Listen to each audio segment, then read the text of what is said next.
Be sure and tell them Large Marge sent ya.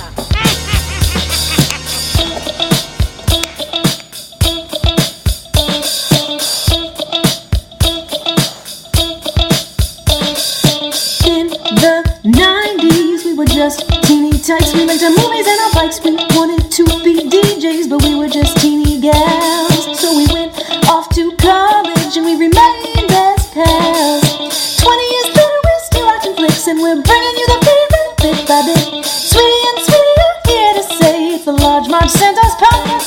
Hey. Guys, welcome to the Large Marge Sent Us podcast, your favorite podcast where two sweetie sisters talk about movies that shape their childhood. I'm Sweetie with an IE. And I'm Sweetie with a Y. And I'm back from jolly old England. Jolly old England. Going to a wedding. La la la la. La la la. Yeah, I can't believe that. I was only in England a couple days ago. But yeah, my friend Allie got married in a castle of all places. And it was a beautiful wedding. Very, a lot of travel to be there for just a couple days, but love this bitch. So happy for her and was so glad I got to celebrate. It was a fucking blast. But, I came back and my week to pick the movie. So, I'm ruminating. I'm like, what movie am I going to do? What movie am I going to do? And it came to me.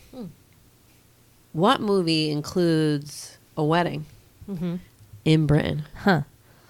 And Tom Selleck. Oh. I believe that is Three Men and a Little Lady. Great movie, guys. This is how great this movie is. Ready? When we announced we were going to do this movie, I don't think I've ever heard from more people in my life excitement. A lot of people sent me fires. And I guess that means excitement. A lot of woohoos, a lot of party hats. Maybe they meant set this movie on fire. It sucks. No. Even Carol sent me like a party hat. I know. Really, really excited. So, as we like to talk about on Large Marge Sent Us, if you've been listening to us for the past couple years, we seem to have this tradition about falling in love with the sequels of movies instead of the originals. So, Sweetie, let's back up to Sequel September, why don't we? Sequel September, which was last year or 2 years ago. Wait, how long have we been doing this podcast? I don't know. Yeah. Let's I don't say keep a year track ago. of things. I don't know. Well, but Sequel September was less about sequels that we thought were better than the first one. It was mostly just about sequels. True. I think there's a couple sequels that Sweetie and I do think are better than the original. The best example, of course, is Look Who's Talking 2, T-O-O. Which, although I do love the first one, Sweetie and I just had a better relationship or kinship with the second one because we saw it more. But I do think it's really very funny, and the Roseanne edition really makes that sequel. Second, Wayne's World 2, I think was always one that we loved also, and now that we're older, I think we can say we safely say that we love them both equally, and it's really more of like a two-part relationship. It's like the same movie. I don't know. Yeah, no, totally.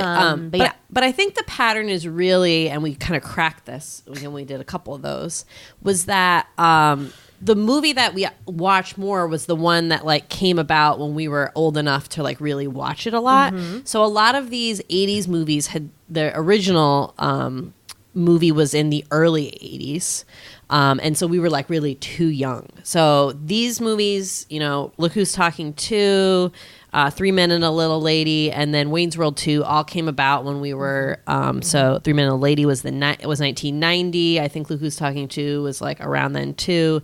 And then, blanking. And Wayne's World was like, mid-90s. So we were just more able to watch them. Yeah. And, and they were played on TV a lot. And I think that's just like kind of what happened with that. So it was really more of a timing thing and not necessarily like this movie's better than the other one. Right. Because I'm sure people will fight us on, Three Men and a Baby is the better movie, the original. Directed by Leonard Nimoy, by the way, the first one. I couldn't tell you. I never saw it. I don't think I ever saw the first one. Okay.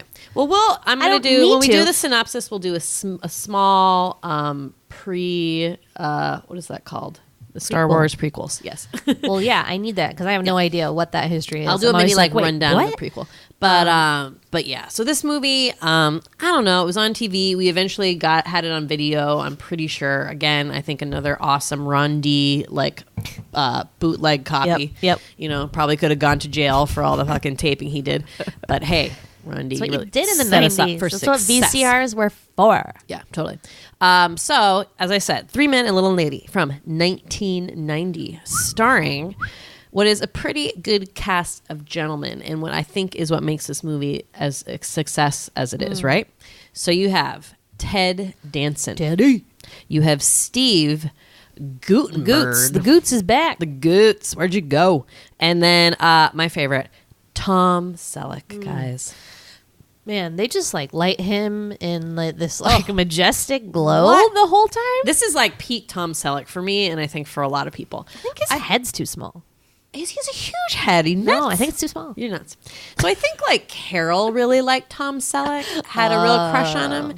And like that was like when we watched this movie, I think she would kind of like freak out a little bit. And people do. He's like as supposed to be the very handsome man in this movie as he is. But then that really like started my fascination and like love for Tom Selleck. Also the movie My Alibi. If you've never seen that, and I hope we'll cover that. That is a movie that not a lot of people know. I think it was like one of Liz's favorite movies, our other sister's favorite movies. Really good. Also peak Tom Selleck. He's so handsome in it. Man, I just love it. Anyway, so they're all fabulous in this, right?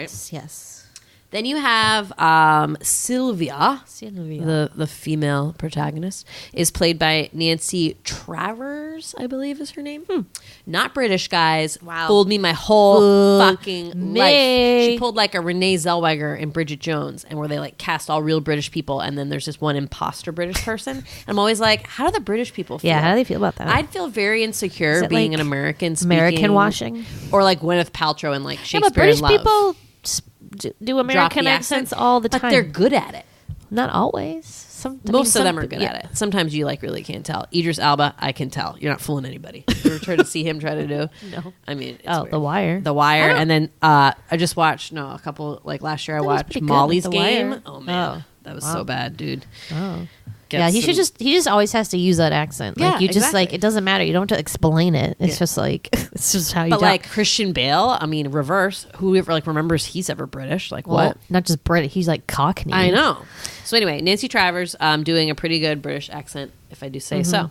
And then who else? Fiona Shaw, who has been really coming about in the last couple years. She's like this great role on Killing Eve, and then she was another like similar.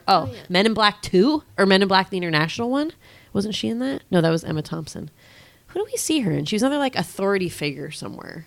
Like a strong woman authority figure, I want to say. Yeah. You know what I mean? Yeah. Must be a Yeah, British someone show. who like you think is not on their side, but Yeah. then they're on their side. Yeah, not Killing Eve, but something Something else. Yeah. Anyway, so she is Killing this like Steve. Dottie headmistress in this. She's so funny. She's basically like the comic relief. I mean, the whole thing's funny, but like, oh man, her role is like. And I always thought she was just like when I was little watching this, like, what is wrong with that lady? But like watching this now, I'm Oh my like, God. she is. I know. Awesome. I was like terrified of her for some Me reason too. when I was little, and I was like, "Why is her nose crooked?" And it's kind of stupid because you're like, "Okay, I think they are making her seem like an ugly, Yes, I think like," so, too. and it's fucked up, man. It's really fucked up. Yeah. But I love her. Yes, I agree.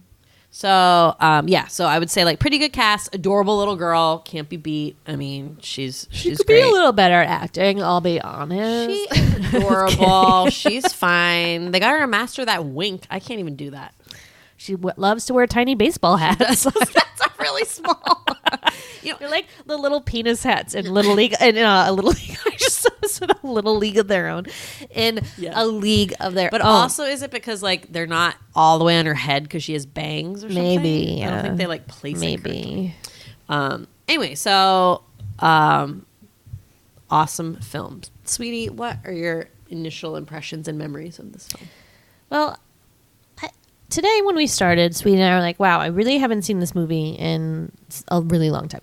And then as soon as it started, like I'm talking about like the opening credits sequence, I was like just back. I was like I was being welcomed home to three men and a little lady, and they were like, come into the light. And then they like enveloped me in this like amazing film that I was like, I remember every single thing about this movie. I remember exactly what's going to happen next. Like that kind of thing is so weird to me. And it's like, it's just crazy how it all comes. It's all coming back to me now. I mean, I think I agree 100% with that. Because, we've watched some of these movies, old movies, and I'm like, wow, I forgot this scene. I forgot this scene.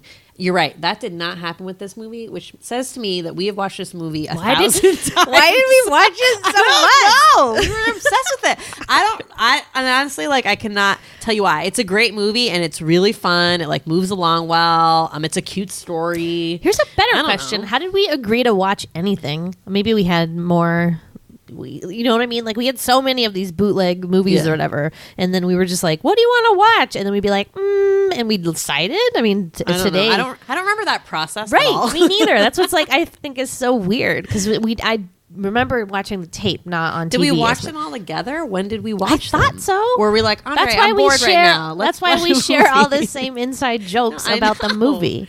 But, like, were we, like, bored? It was at night and mom and dad were like, oh, we'll watch it too? I don't remember any of that process. Yeah, I have no clue. Super weird. No clue. But I will say, so never saw the first one, but I always had, like, my own interpretation of what happened in the first one based on this movie, to the point where, like, I definitely made up some, like, weird story in my head, and I was like, sweetie, of, like, why they were living together? Okay. I was like, didn't they all used to date? And, like, oh my God. And they were like... Okay, that's, like, kind of pulling a me when I've been, like, making up scenes of movies. Hello. Yeah, but I know I've never seen that one. Okay. That one. It's not like I remember. It was like I saw it and I thought there was a scene where the dad put a medal in a box. You had to have make a little backstory because you but can't pop into this movie. I mean, they explain it, but they do, but they don't. They don't say they didn't date. Like, you don't know why they're together, living in the like one place. They showed just them moving into a big apartment with a baby and raising her together. Yeah. So you really. I mean, I guess that's alone is why I made up my own version. I mean, I think.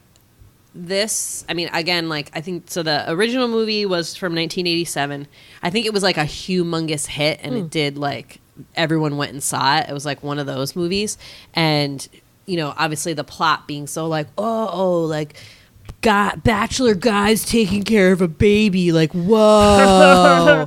Guys can't change That's diapers, nuts, man. That's, like, it's raining cats and dogs. Like, bachelor guys cannot take care of a baby. How do I feed this baby without any boobs? So in 1980s, almost like Mr. Mom, remember that with Michael Keaton? Yeah. Like, kind of similar thing. Like, that was like, it's so funny when men try to take care of children. Oh, like, he has to use a vacuum. What will he do?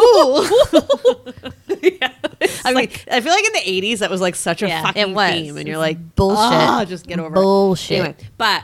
Obviously it provides a ton of comedy. This sort of, guys don't know what they're doing. Fish out of water. I was going to say fish out of water, but I did not want you to make fun of me. Okay. Too late. So it was like a huge thing. So I think this was like definitely people like waiting for the sequel and being like, oh, yay. Like back again, sort of like what you said, like back into that world, being like, oh man, I love it. Because like the guys are really fun. So like the trio of them are like great. Their dynamic is awesome. And the dynamic with the baby in the first one was great. And then obviously with the little girl, they have so much more to do because she can like interact and stuff with them. So it's a good sequel in the sense that like it's all that you want, all the same people. And then you have a continuation of their story though. And so that's like really great. And obviously they throw a location change in there, which is always good for sequels, I feel like. Yeah, you gotta move the scene. Yeah, keep what's good about it, but think of something new, move the set. Yeah. Gold. It's the key to a good sequel. That's all I have to say. Yeah. So I hope it did good in 1990 when it came out. Not sure. We did not see it in the theater, but that would have been cool. But it has stayed in our hearts forever and apparently a lot of yours. So I can't wait to talk about it. Yay. Okay. Let's talk about it. It's time for the Sweetie Synopsis. Yes, sweeties. Which one I want to use? The pigs. Want to do that one? Yeah. Okay. All pigs exist. I exist, therefore I am a pig. Nope, that's not it. First of all, the best part about that is that Sweetie was like holding a fake piece of toast in her hand. I feel like she was like getting into character fully.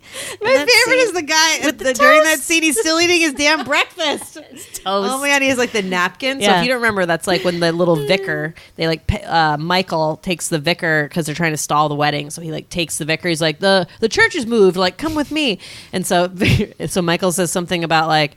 The vicar goes, "Who are you?" And Michael goes, "Who are any of us?" And the vicar's like, "That's a good question. Like, I've been trying to do a sermon. Like, I have a way to like explain this." And then he does this like whole little analogy thing with people or pigs, but like the guy looks like a pig. First of all, Yeah, that's what I always. he's eating took away breakfast. from He has a that. piece of toast in his hand, and all I could remember before the scene started was like the guy just being like, "All people are pigs." This accent. Therefore, I am a pig. I'm a pig. Nope.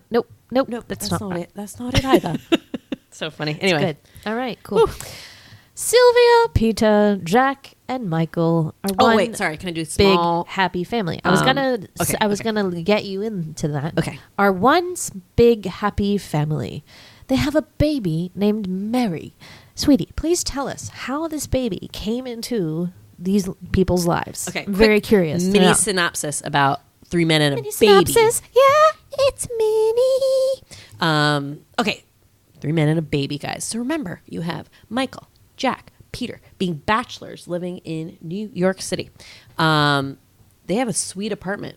They're this bachelor lifestyle. I mean, I don't know if they're like 35 or what. They seem old here, so I don't know how it's supposed to be in the early one. Anyway, Jack is an actor. The actor? Which is I Ted wonder if we Danson. can say that in every podcast. He's Ted Danson. Ted Danson. So he is away on a movie shoot. Peter and Michael are at the house just hanging out one day, and then someone or they were gone or something, and they come back. Michael comes back, and there's a fucking baby on their doorstep. What? In a bassinet with a Okay. note that says, "Jack, like I can't take care of her anymore. She's yours. Like bye, like- Sylvia." I don't understand like the logical mind of a woman who's like, I think it's a good idea to leave my baby on the street in New York. Yeah, she was in a bad place. She was in a bad place. And Why? In the first one, you only see her at like the very end. She's very small part of it. So, like I said, Was she Jack, into drugs? Was she No. a prostitute? Well, she was just what is this bad She was place? just an actress really struggling to make it in New York City, and she just I don't know. Okay. She was She's British. crazy. She didn't live. Yeah, I used to mean, like her, but now I'm pretty I sure know. she's it's crazy. a bad sitch. That's Peter brought it up in that fight in this one. You know, how selfish are you? Like you left your fucking baby on a doorstep. Anyway, bad move, guys. Don't do that. Take it to baby safe haven. I mean, doesn't everyone know that? Seriously. Or just give it to someone. Like make sure the package gets delivered. You know what I mean? Definitely sketch. Anyway, so like I said, Jack isn't home, so Michael and Peter have to like take care of the baby for like I think it's like a week, and they're like, okay, A, whose baby is this? First of all, second of all, what is a baby? Like they don't even know anything. So the whole week is just them like literally not knowing what to do. They call up girlfriends to help them. She but, didn't even like, know? They didn't know her. No, she didn't leave a note like this. No. Hi, No. Jack. She's like, her this name your is Mary baby." or something. Okay. So Jack comes back and they're so fucking pissed at him, obviously. But then they end up like really bonding over this. And like he comes back to find that Michael and Peter have like a whole system with this baby and have in the last week like really learned how to take care of it. Anyway, so then Sylvia comes back at the end is like, just kidding. Like I was in a bad place. Going to take the baby back. Bye. So she only left the baby there for a week? No, I think it was a couple weeks. Okay. And then at the end, they all decide like to live together in like this happy way, as you know, come live with us, they say. And so she becomes like the fourth roommate, like with the baby. So the start of this movie, they are upgrading because like their apartment's too small, right? Yeah, I suppose. Yeah. So they move into like a dope, I don't know. It seems like multi levels, maybe three story, Yeah. like It's- apartment in who knows New how York much City. that is. Whew, I don't know. So you know that just we go through a grand old time. Mary's grown up as a baby. Oops, she's 5, whatever. Yeah, they do a great So, like little montage yeah, in the opening of- credits. What was that song? I don't know. I'm singing the Look Who's Talking To song. I got my Oh. mind What's set the on Look Who's you. Talking? Of course. Yeah. So Or the Money Pit one. Ooh. We're gonna Gonna build a house. We're gonna watch it grow. Or what about Get in my car. Get out of my dreams. Get into my car. Anyway, great montage of them showing them as like a family of four. So 3 dads, 1 mom, 5. Wait, 5. Family of 5.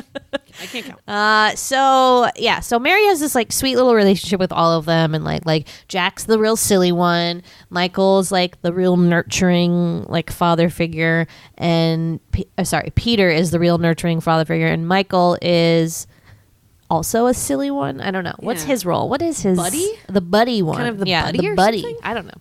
And then her mom is this classic like British like lovely woman who's an actress still, but they have a grand old seems time. to be pretty successful now. Seems to be pretty successful in a lot of plays. I'll tell you what she's not successful at: cooking. I don't know why she like continues to cook throughout this movie, and it's like a big joke, like, "Oh, you're terrible at cooking." Why I'm like, do they make that a joke? I don't know. I'm like, just give it up. Like, a woman can't cook. What is this? Exactly. I'm like, oh, it's like very. Who's gonna like her now? She can't cook, and she's not married. Oh, and yeah, so it's she's like a bastard child. Yeah, it's very it's a bit silly. Yeah. But so anyway, they're going through life, whatever. Sylvia's British mother comes in, and she's a little severe, and she like sits her down at dinner and is like, "Well, darling, like, what are you doing with these men?" And I'm like, "Listen, she's got a point. This is a weird situation. I understand that it's like sweet and stuff, but like it's kind of fucking weird. There's just like, how do you get out of that? Like, it's just never like it." They're just gonna live that way the whole time. They don't allow overnight visitors. Nobody can be in a relationship. Like, what is this? And then like, and all through the movie or this beginning part, like this is slowly getting like kind of pushed. Like Mary goes an interview at like her what's going to be her elementary school. She's going to kindergarten, and all the psychiatrists are like, "Wow, like what's the dynamic? What are the rules? Like we're really concerned. This is like a really tough time for kids. And like if you're different at all, like if you have a weird mole or like have a limp, like kids are going to make fun of you. Different is bad. We do not accept different people in this school." And then this like bitchy little Chinese kid comes up to her and is like, "Hey, like you have 2 dads? That's weird. Like 3 dads. Oh, 3 dads, yeah. Molly has like 2 dads, but she like doesn't have them at the same time." I'm like what? Like, fuck you, buddy. Like, who says that? And it's also like, sucks. I mean, like, hello, what the time we live in now. Gay people, yeah. Duh. I have 2 daddies. Yeah, I have 2 you have mommies. 2 dads like, if you fuck want. you. You can have whatever you want, kid. Loser. Anyway, different time. Loser. But yeah, so that's slowly getting like pushed that like, okay, yeah, this is, even though they're so happy, like it's not going to work forever, right? Yeah. She's getting pressured. She decides she wants to have more children. She's dating this like total penis head Edward, who is the director of like all her shows she's in. He's part of what I like to call the age of evil men with long blonde hair. Oh, totally. Which they're like and like receding hairlines or something? Like, in the 80s and 90s where the villains were always these men with long blonde hair. Money Pit, this movie, Ghostbusters 2, Vigo, it's just like, it was a thing. I think that's why I'm afraid. Also, Die Hard. It's like, it was just a thing. I think that's why I don't like men with long hair, because there's all the bad guys were, had long hair. So it makes sense. But so she's with Edward, and she like kind of likes him, but not really. And then her mom's like, "Don't you want to get married to Edward?" And she's like, "Well, I don't know. He's nice." And then her mom gives her like some bullshit, whatever, like, "You're not gonna be young forever. Blah, blah, blah. You gotta get married." So Mary's like, "You're right. I should get married." So then the next day, she's like, "Guess what, guys? I'm getting married." And it seems like so none of the guys have met Edward, right? Maybe Jack has from like the acting world. I don't think Mary has met him. Well, Peter met he met Peter because he knew who he was. He was like, "Oh, Peter, hello." Okay, yeah. Oh, and maybe Mary's come to the like stage or something, so she met him that way. I don't know. I think they just thought it was like a casual dating thing. I think it was kind of a casual dating thing, even though he was like, "I love you." So clearly they like traded "I love yous," but I don't know. It seems more of a marriage of convenience, and she just feels really pressured and does want to change her life and doesn't really know how to do it any other way. And she does have feelings for Peter, but he's just is like, like lifelong bachelor. The guy will not commit. So Peter and Sylvia like form this kind of relationship, and I think she wants, to get married to him. he never tells her that he loves her, and she keeps waiting for that. So she's like, fine. So then she goes and marries fucking like Edward because she's like upset about that or whatever. She's just crazy, like trigger figure. So like she decides, oh, Mary and I, we're gonna move to England tomorrow. See you, bye. And like they just like get in the car and like leave. It seems like we gotta get married immediately. Yeah, Like, they have why? to get married like next week apparently because Edward's doing a show. He's got this play coming up, which means if we don't get married now, we'll never get married apparently ever. Here's an idea: date for a hot second in the open. Introduce him to your child. Like, what is happening here? Yeah, wow, revolutionary. So the guys are like a little stunned, and like Peter's pretty pissed. They like exchange words. Sylvia and Mary move to England. They live in this like stupid castle. It's a castle, like it's literally a castle. They're like stone walls, very like drab. There's suits of armor everywhere. Cool place for a kid to grow up in. Yeah, look just like the castle I was in. Yeah, it's that castle culture is bizarre. Yeah, it's crazy. But Mary's, she's not having the greatest time. She's got no friends except this like 95-year-old butler who seems to be senile, and he's very sweet. But yeah, I mean that's her only friend and her like doll. Awful. So then the guys are like, all right, we got to do something about this. They try to have a party. They try to like forget about it, but they can't. So they're like, let's go. And they also realize like they're 2 out of the scene now. So I don't know how old they're supposed to be at this point, but like they don't know anyone at their own party. All their friends are married or have kids. Mm-hmm. So they basically like had that with the Mary situation and realize that they like do miss it and like need to go back to that life or try to get that life back, I guess. So yeah, Peter and Michael decide to go to England. Whereas Jack, yeah. Well, he's filming stuck on a film shoot. Yeah, he has a film shoot as usual. So Peter and Michael go to England. They go to the castle. They can immediately tell like things are weird here. Like I don't think Edward knows anything about children. And then they find out a very weird thing where they meet this headmistress, the character played by Fiona Shaw, of this boarding school for girls called Hileforth Academy. And he's like, oh, she's gonna go there, and she's like, oh, like in 5 Sylvia says like, oh, like 5 or 6 years. And he's like, oh, okay, I don't think she'll like that, but whatever. So then they find out that someone was like fucking measuring Mary for a blazer. And they're like, that's obviously a boarding school uniform with a WTF, Edward. So they try to accuse him. He's like, what are you talking about? Like, no, I didn't do that. It was suggested I get her a present because she was feeling left out. And what little girl doesn't want a blazer? I mean, they're the best. I thought she would like it. Like she liked that horse picture I got her. So they're pissed, and Sylvia thinks they're just making that up because Peter's jealous or whatever. So like they go to the boarding school, check it out. It seems like a prison. It's no good. They're like, we have to get proof. So Peter sneaks back there in the middle of the night and breaks in to like get files that say that Mary's enrolled next term or whatever. And there's this whole funny side plot with the headmistress, and we'll talk about that. But he escapes with the files, and then his car breaks down, and unfortunately the wedding is the next day. So this is England, and if you're unfamiliar with country life in Ireland or England, things may be only like 5 miles away, but in reality it takes like 1,000 years to get to someplace, because all of the roads are these like teeny tiny roads. There's like sheep on the roads. Only like one car can drive on the road at a time. They're windy as fuck, so everything takes like 3 hours to get places. So now his car is broken down. He has to walk. He's walking.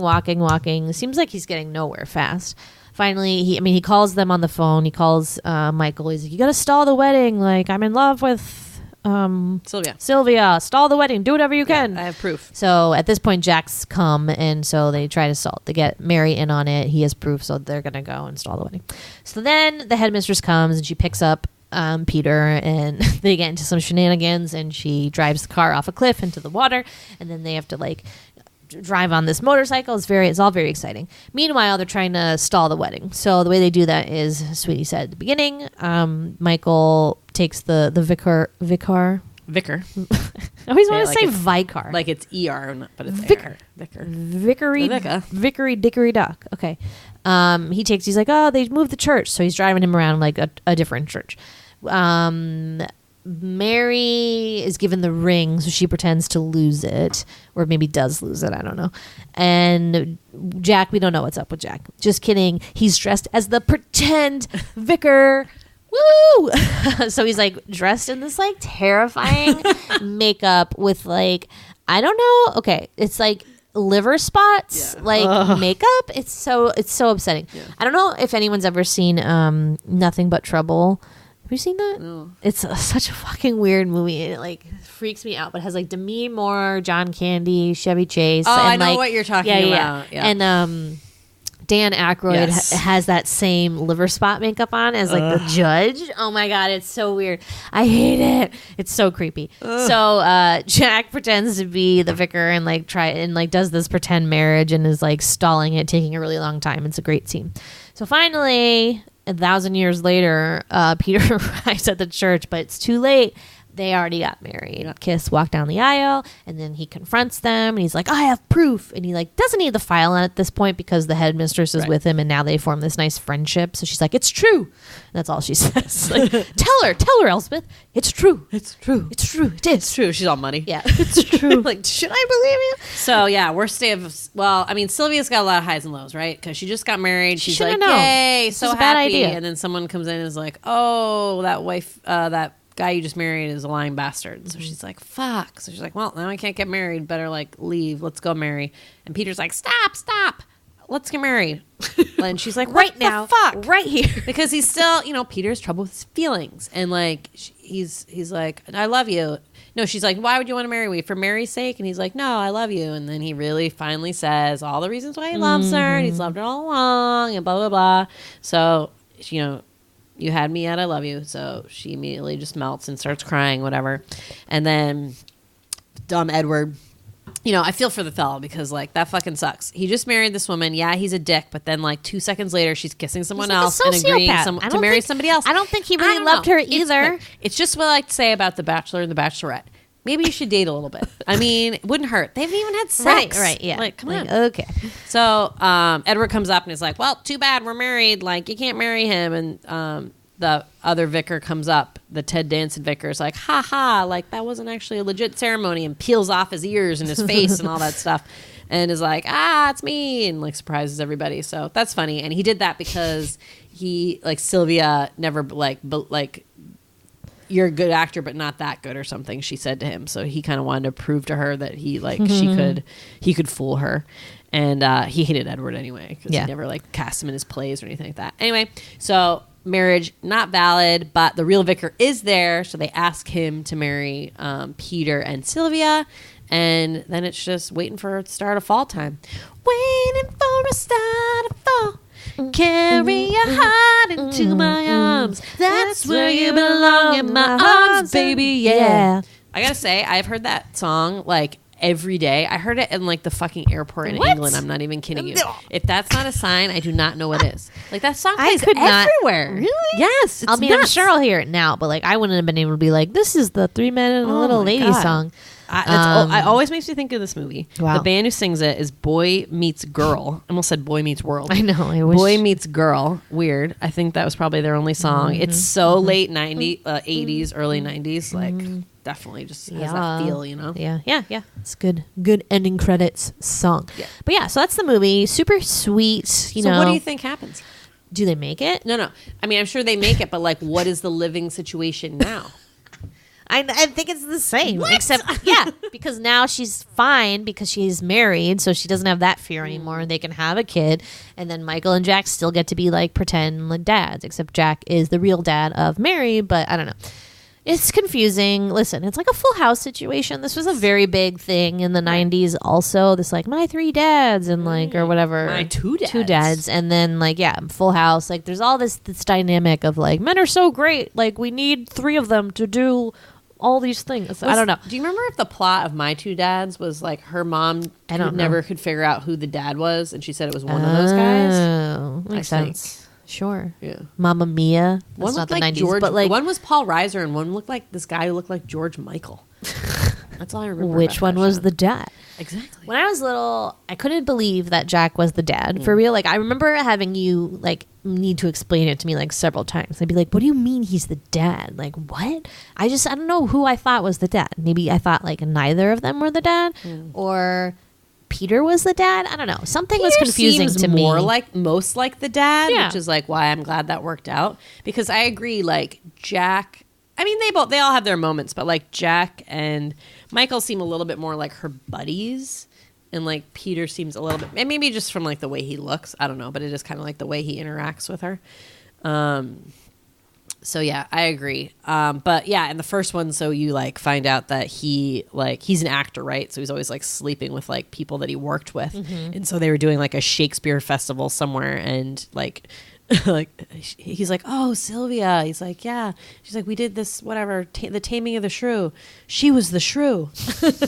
Cool. So they just like slept together all summer, and then she got pregnant. Yeah. So, but yeah, it's really sweet, and he's like really sweet in this. I'm sorry, like, I feel like Ted Danson, is getting he's always been really highly regarded from Cheers, right? And then He had like a brief down spiral when Did he was he? dating Whoopi, and he did like blackface one time. Okay, yeah, man, I think. blackface always and forever coming up. It's yeah. like people being Yep. dumb about it, but now he's yeah. had there's been a real Yes. Ted Danson renaissance. definitely With The Good Place. Yes. He was in Fargo season 2.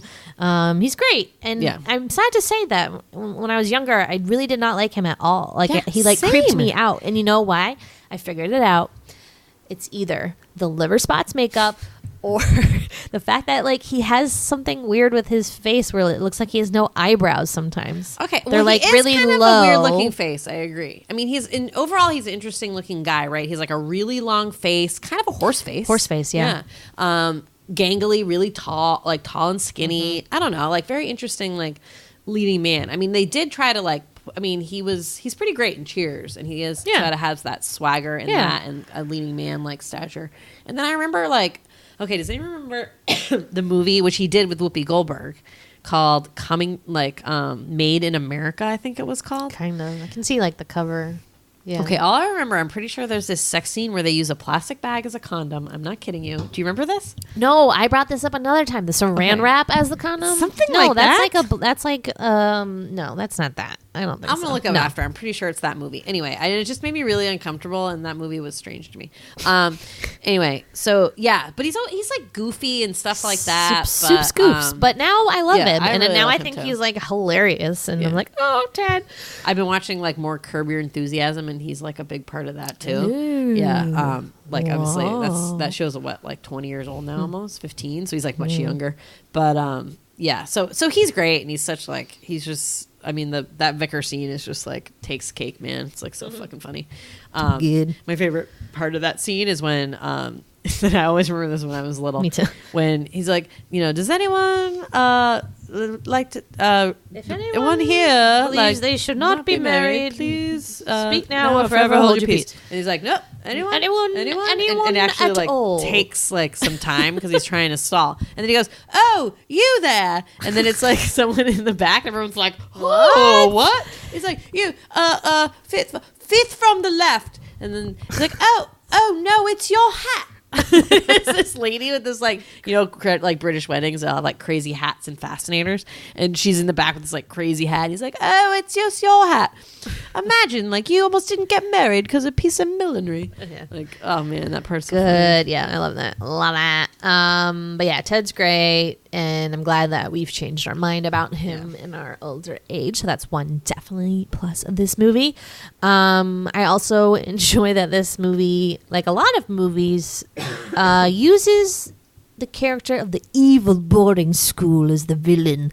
So I can't think of any like right now off the top of my head, but like a lot of movies, mainly American movies, talked about boarding schools in Great Britain as like the evil like underlord of like kid prisons or whatever. I Right. guess like it just always seemed like an unhappy place, or maybe not necessarily British boarding schools, but boarding schools in general, I think, are usually regarded as like an evil place. Like, I don't know, Dead Poets Society. I mean, they had kind of fun there, I guess, but and killed himself. But it just always seemed like to me that I would rather die than go to a boarding school because it just seemed like a terrible place. And I agree. I mean, I don't agree, I guess, with that for the most part. Like, I think that is like a very British thing, really, and maybe it would be fun, sure. But in this case, I've never heard of sending a 6-year-old to boarding school. That's crazy. I mean, people definitely do. You have rich people who are either busy or travel too much, or like, I mean, people did it right because like they weren't like they need someone to take care of their kids too. So like they weren't really like I mean, it's a good deal, I guess. Yeah, like you'd see your parent, like that's why no one had really close relationships with their parents because like you only saw them on like holidays. But they really do a crazy job of trying to make you think this is like the most evil place in the world, which is like kind of a conundrum because the headmistress is so cool and fun, and you're like, if she's the headmistress, why like that place can't be that bad. Yeah. But the music they play, like dun, oh my god, dun, dun, and there's like organ lightning music, and everything, like, and all the girls are like wicked sketchy. Like the Addams Family, like hellos. But one of my biggest memories from this movie is this scene where Elsbeth, the great name, the headmistress Fiona Shaw, is obsessed with Peter, and Edward for some reason is like trying to like get back at Peter or something. Well, he knows Peter likes Sylvia.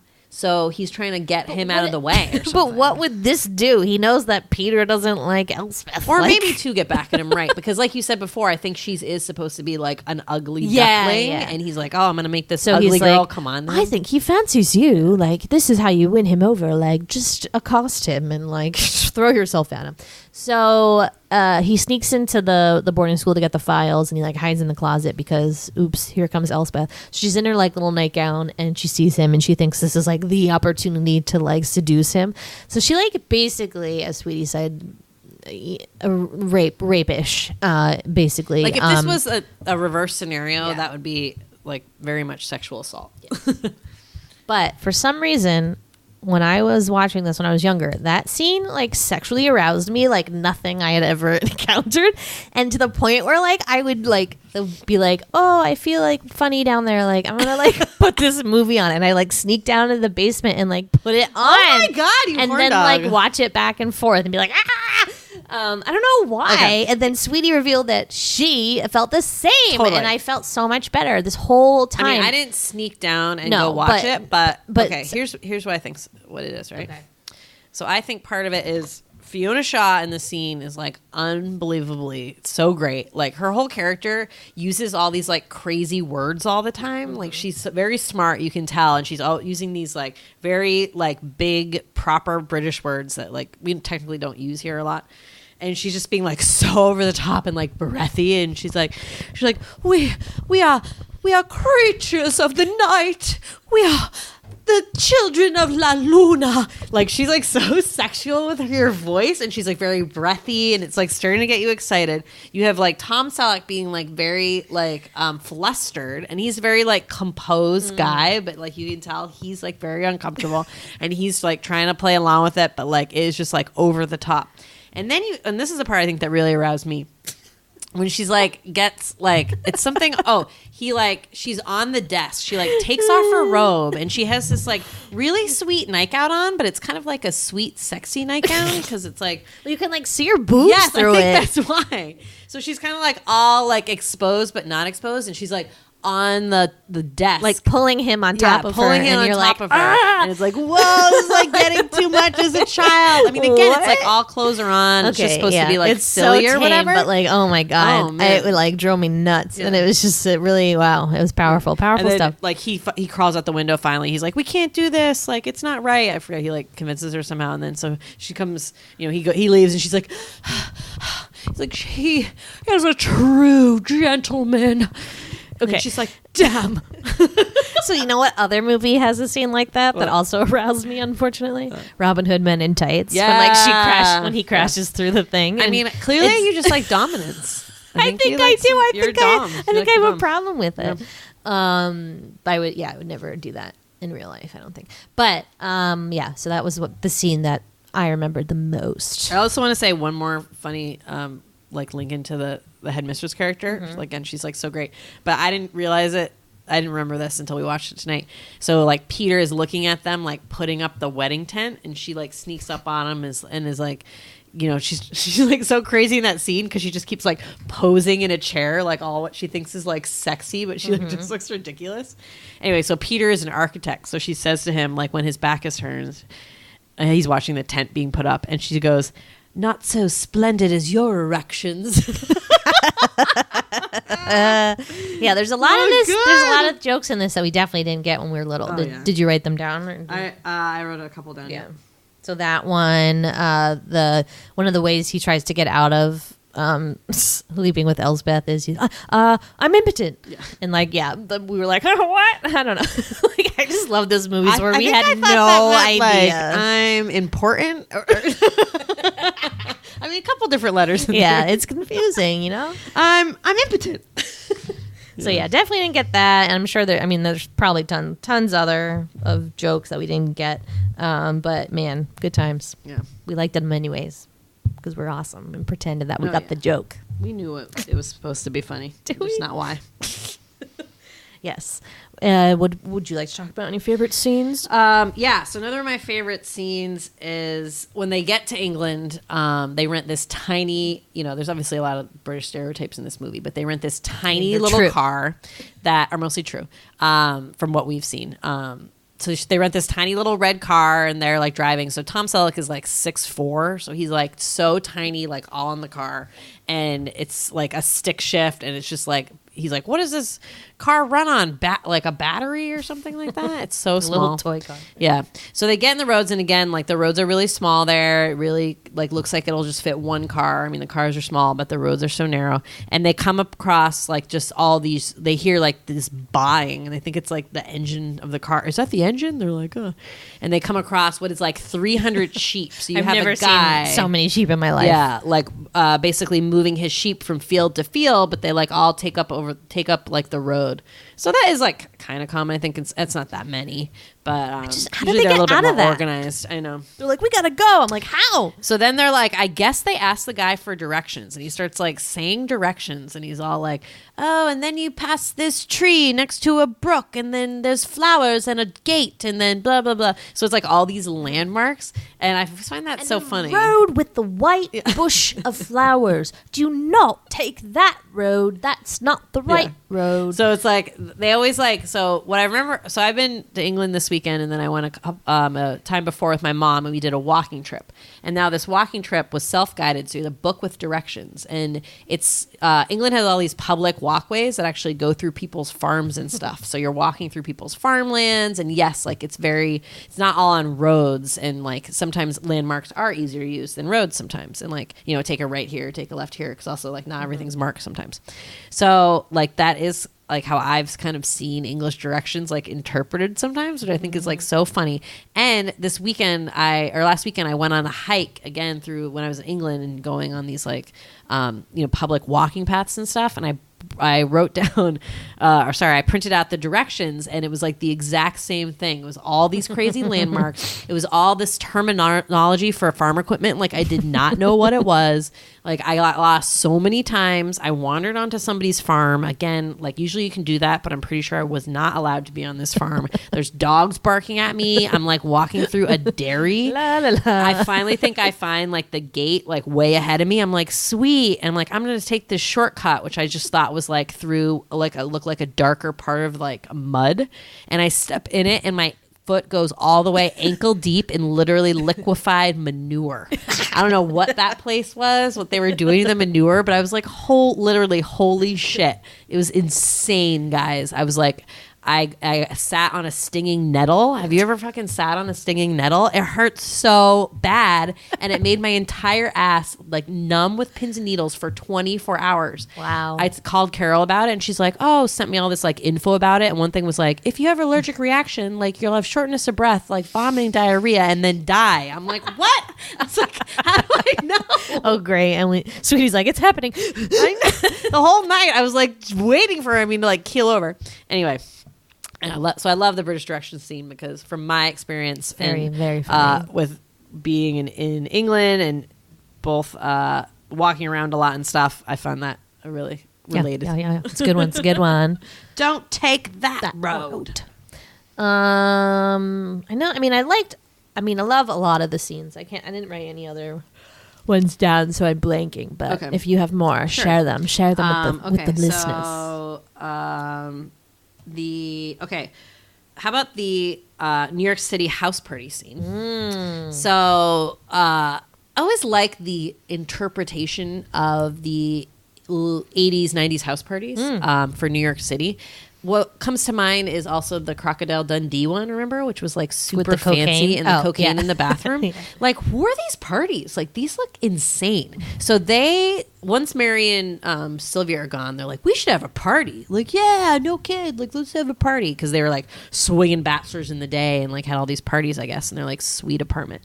So they have like a raging party with this like crazy buffet with all this with food. Like a full turkey. Yeah, meat. There's tons of people there. They have like people dancing on like a dance floor. I mean, it's just like. Did you say waiters? They had waiters? Yeah, with like it was like fully catered. Oh my God. They must. I don't know. I mean, and all the money comes from Peter. Like, I'm confused. Who's bringing the dough? Right. I know. I mean, it must. He looks like he's like a pretty important guy. Yeah. But I did get to do the thing I've always wanted to do, which is use a giant pair of scissors to cut a ribbon. Oh, for his building in the beginning. I wonder if I'll ever get to do that. Probably not. So, like, a big joke in the party scene is that he's like, oh, like, he has some, like, blonde girl he's talking to at a dance. He's like, let me just switch the music. So he, like, pulls a tape out. It's just, like, all these tapes stacked next to their tape player or whatever, their stereo. And it's, like, a Mary's tape that's like rubber ducky, you're the one. But he leaves it in there. He's not like, oops. Like, he's like, oh, I and love everyone this song. just like freezes. Like, what kids? Why Who are didn't you have to they? change the song at all? Like, there was a fine song playing you could have danced to. But yeah, it's a funny scene, and I forgot. I was like, remembered that scene, but I was like, wait, is that in this movie? And for a second, I thought it was in the first one. Me too. And I was like, wait, maybe that's in the first one. But nope, it was this one. Yeah. So as Sweetie said, there is this character of Barrow, the ancient nonagenarian butler. I mean, he's like insane, and he has like a full like long tails of like a tuxedo, but like a long one that's like his butler uniform, isn't it? Waistcoat, yeah. And he's really old.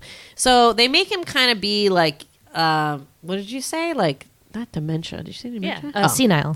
Yeah. So like senile old man stuff. So the first time you meet him, he like shows Peter and Michael to their rooms, and then he's like, and here is the water closet. And then he goes in there, and then he just starts peeing. Like with the door open. When you gotta go, you gotta go. And the guys are like, huh? And then Mary's like, hi guys, and like comes in. So like Peter goes and like closes the door. And then they're on the bed talking to Mary, and then the butler comes out with no pants on. So, like, I don't know how he was going to the bathroom, but he had long johns on. So, do those have holes in it for penises? I'm sure they do, right? I assume so. Yeah. But, like, why did he take off his, like, I don't know. Where he took his whole pants off. His pants? I know. It was interesting. Yeah, that scene was always like, it's supposed to, like, make him, like, supposed to be even more senile and stuff. Yeah. But he's really cute, and, like, yes, you can tell Mary has been, like, her only playmate is this guy, so he's like learning all these little funny things that she does, and she plays these games with him. She like makes him put on like a helmet from one of like the knights of armor, suits of armor in the hallway, and like they're playing like basically like Marco Polo. It's great. He's a really good sport. Yeah. I think. I mean, when I was little, I think I was scared of him also because of the no pants scene. But this time, I was like, oh my god, he's so sweet. I know. So I'm glad. I'm glad a lot of things have changed for me since we saw this last. I'm really happy about it. Totally. Okay, 2 more scenes. So the goodnight rap. Okay. I was like obsessed with this when I was little. I thought it was so funny and like so clever. So Mary's grandmother comes to town. She's pretty cold. And she's like, would you like me to sing you a lullaby? Like to go to sleep? And she's like, no, I want to rap. So this is again very like 80s, like late 80s, early 90s, you know, people being like, yeah, hip hop, like so cool, which it is, but like white people just being like, embarrassing, wow, embarrassing with it, yeah. So they do this this good night rap, and they're all like Jack looks like Flava Flav. He has like a clock around his neck. They have sunglasses on and like hats turned to the side, and they're throwing like gang signs. But they do this like adorable rap that's like all about like, did you brush your teeth? Yo. And then the only part I remember though that it goes, now close your eyes and cut some Z's. Wicka, wicka, wicka, wicka, wicka, wicka, wicka. Just close your eyes and cut some Z's. Just close your eyes and cut some Z's. Like that ending part. And like sometimes when I'm going to bed, like I still think of it. I know. Wow. I had kind of forgotten that scene until you mentioned it on the Instagram or something. But again, I feel like they stole that from Full House because they do that same thing, not a rap, but like they do the teddy bear song to Michelle. It's like the three dads again kind of thing. I don't know. I'm just wondering. That's all. But yeah, good scene. I think in the first one they sing her a song. I don't know if you remember that. It's like, good night, sweetheart. Well, it's time to go. Ba-dum, ba-dum. So I think that was like the song they sang to her in the first one to like make her go to sleep. Well, it's not the teddy bear song, so whatever. Your teddy bear. Okay, and then lastly, this is part funny scene, part sweetie confusion. So they meet the headmistress for the first time, and again, like Edward kind of puts them together once that like he knows that Miss Lomax is gonna like love Peter and he needs to get Peter out of the way.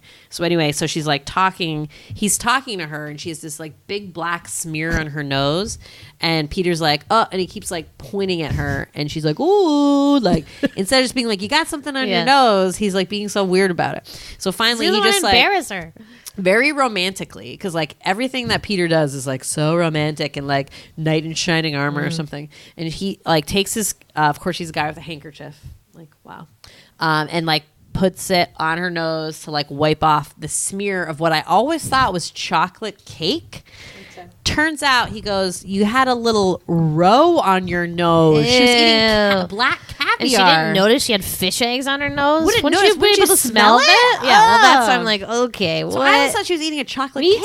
too. I don't know what we thought row was. R-O-W? You got a little chocolate rogue. I don't think I knew what that was. Yeah, but why did we think? What did we think though? I don't know. Yeah, it's me too. But, same. Wow, this watching, I was like, what? Sick. Anything else? Okay, 2 questions for you. Uh-oh. Where'd you go, Steve Guttenberg? So I feel like Steve Guttenberg had like, obviously huge time. He was in the Police Academy movies, in this movie. He was in like a couple more things. And then he sort of kind of like dropped off the earth. He was like, I feel like the it guy for like a couple years. And then it just like, the time of Steve Guttenberg just came to an end. Yeah. Huh? No, but he pops up now and again. Yeah. His IMDb's still going, so. Yeah, he was in Veronica Mars. Who was he in Veronica Mars? Just one episode? Politician. No, he had a recurring role in the second season, I think. He plays Kristen Ritter's father. Oh. It's pretty funny. But yeah, and then I remember I saw something else that he was in recently too. But yeah, he's around. He's not as big as Ted Danson, but I like Steve Guttenberg. Mostly I like saying his name. Steve Guttenberg. Because it's funny, yeah. I just like saying Guttenberg. The Goots. I like saying the Goots. The Goots. Yeah, so he's great. And then Tom Selleck is on Blue Blood, so like he's still working too, right? Sure. Yeah. I always thought, okay, I think I've said this to you before. So we have read all these books called the Cat Who books, which are these like fun, cozy little mysteries that like Carol loved, and then we all read them. And it has this lead guy detective whose name's Jim Quillerin, and he's Scottish, and he has this very distinctive mustache. And I think if they ever made a movie out of that book series, it would have to be Tom Selleck, right? Yeah. Oh my god, he looks just like him to me. I want to like write to somebody and be like, you should make these movies. Well, it should be a cozy. It should be like British, a cozy. Not British, but like serial mystery, like definitely. Miss Marple or something. Yes. Oh my god, I would kill to watch that. Hope it happens. And then last but not least, so wait, what was my second question? Oh, sorry, this isn't a question. This is sorry. Boo. Sorry. I had one question for you. And then I just have one sort of trivia. So they were in talks. Tom Selleck did an interview in like 2013 about doing like another continuation of this movie. And it was going to be called 3 Men and a Bride. Ew. And I was like, what the fuck? Why can't it be like 3 men in the college graduate or like 3 men in the brain surgeon? Like, why is that like the big phase of a girl's life is like, I mean, I understand what they're trying to do with that, but like, okay, it's 2019. Barf, no. Get over like, it. Ugh. I mean, it just made me depressed. Sad. Yeah, I'm sad about it. So he said that he would definitely do it, and then he had talked to like Ted and Steve Guttenberg, and they would be in it too. So like, maybe it'll still happen, guys. I mean, this is like time for that stuff. Yeah. So I'm surprised. Maybe it's in the works. I mean, I didn't even check. Oh boy. Wouldn't be surprised.